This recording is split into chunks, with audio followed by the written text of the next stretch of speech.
Today we're going to talk about LED panels versus single source light setups like the Aperture 120D or the GoDox SL60W. And specifically we're going to be talking about this 180 watt LED panel from D&O Lighting. Welcome back to the channel. My name is Jake Sloan and I create content for solo creators who want to improve their videography and photography so they can tell better stories.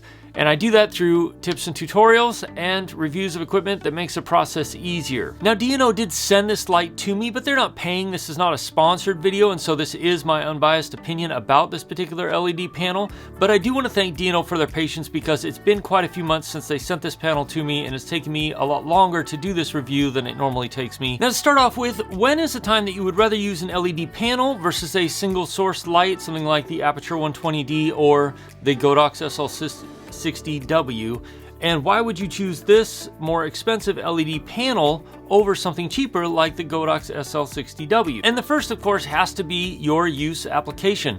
How are you going to be using this light? Now, if you want to use something like the GoDox SL60W, which is what I'm using as a key light right now, or the Aperture 120D, those are fantastic single source light setups, and those come in a very specific use feature. You can use them to create very hard shadows. You can also use them with a large softbox to create a very nice, very pleasing, soft, diffused light for a key light, something like what you're seeing right now. But there are times when you'd want to use an LED panel, and of course one of those times is if you have very limited space. Because of the space needed to create a very large diffused light source when you're coming from a single source like the SL60W, you need a very large space to have a very large softbox. And while it does create a very pleasing light, that's not always possible, especially if you're in a smaller confined space. Then you're going to want to use something else, something that comes a little bit already pre-diffused. And that's where an LED panel like this comes in really handy. Because the light source is already spread out over a surface, even without this diffusion panel in here, it creates a very nice soft light. And it doesn't take up very much space. Another time you might want to use an LED panel over something like the SL60W is that if you're going to be going and taking this particular light out and about with you a lot, but you don't want to have to collapse or set up a large soft box, then the LED panel is going to be really quick and really easy to set up and take down to move setups between locations if you are multitasking or multi-using like I do a lot, where I'm taking my equipment from here out to do an interview and then bringing it back to set up. Now, the times that you might want to use a single source light setup, an undiffused light setup, is when you want to create a nice rim light, something like this where it's got a really hard light. But unless you're wanting to create really hard shadows, you're generally going to want to use some sort of diffusion. Now that we've covered some of the differences between an LED panel and a large single source light setup with a large softbox, let's jump into this light panel specifically and what some of its strengths and some of the weaknesses are about it. So to start off with, this is a 180 watt LED panel that can be both AC mains powered via plugging it into the wall or battery powered, but it has no active cooling, which means it has no fans, no moving parts, nothing to create extra noise for your video. So if you need an absolutely quiet light source, this is a great way to go.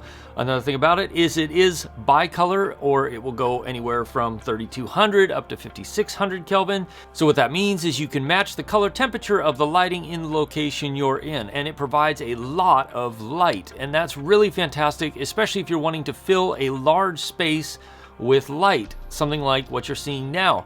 I needed extra light because the lighting in the house, I didn't really want to turn it on. It wasn't the best in the way the direction the light was coming. It created odd shadows on people's faces. And so throwing this on the floor and reflecting it off the walls, it gave plenty of fill light. As you can see, it really just filled in the space nicely. And then I had my key light just to do the rest, and that was really nice. One of the reasons you might want a battery operated LED light that you can pack with you is if you ever go to locations like this, a glacier ice cave in the middle of Alaska, when it's 20 below zero on your walk into it. But got the D&O Lighting, their battery. We're gonna turn it on and see what sort of light we can throw into this cave, assuming it works at this temperature. Not bad. This is a big room. So aside from the fact that I've taken this thing down into a glacier and it was minus 20 degrees Fahrenheit or minus 30 Celsius, and everything on this light, including the batteries, functioned perfectly in that extreme environment. Another strength is that because it's battery powered or AC powered, makes it really versatile and really easy to carry around with you. It comes with a really nice case, and it can be thrown in the back of a car. It's really ruggedly built, well made.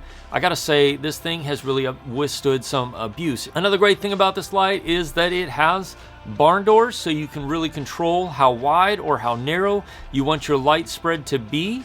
And then of course the fact that it's bicolored means you can go all the way from 3200 Kelvin to 5600 Kelvin. And in my testing, the color temperature came out to be pretty much within about 100 Kelvin of whatever the stated Kelvin setting was on the light. So now we got to talk about some of the downsides, because like anything, especially when you have kind of a Swiss Army knife tool, there are always a few downsides, and this light does have a few. The first of which is the fact that it's pretty heavy. It weighs about 14 pounds. Now, if I'm just running around in my car, that's not really a big deal because it goes in a nice carrying case and it makes it pretty easy to carry, and I'm not carrying it over big distances.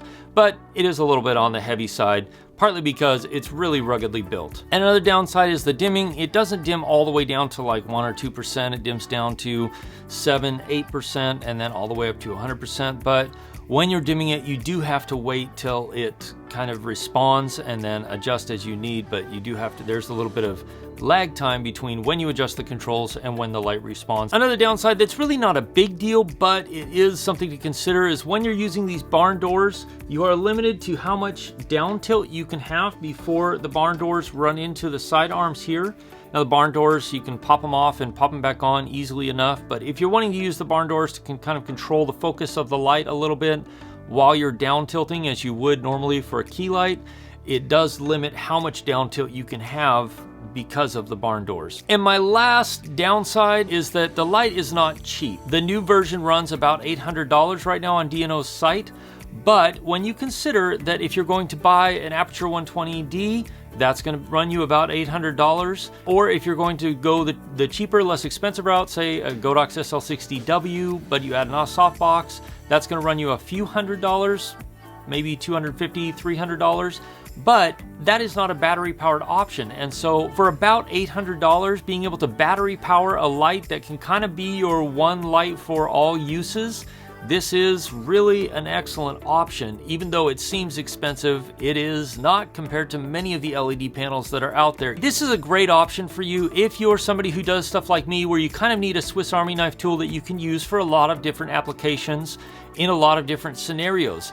Because this light has so many different powering options, because it can be so portable, because it can also be so diffused, it can work well in a lot of different scenarios, especially if you're going into spaces, or if your space is a limited space that you need a lot of light in. Now, I created a playlist right here for you. If you want to learn more about lighting and ways you can improve your videos with lighting, you can click or tap right there. I'll see you in one of those videos. As always, if you've got specific questions, ask them in the comments below, or reach out to me on Instagram, Twitter, and I will see you in the next video. Cheers.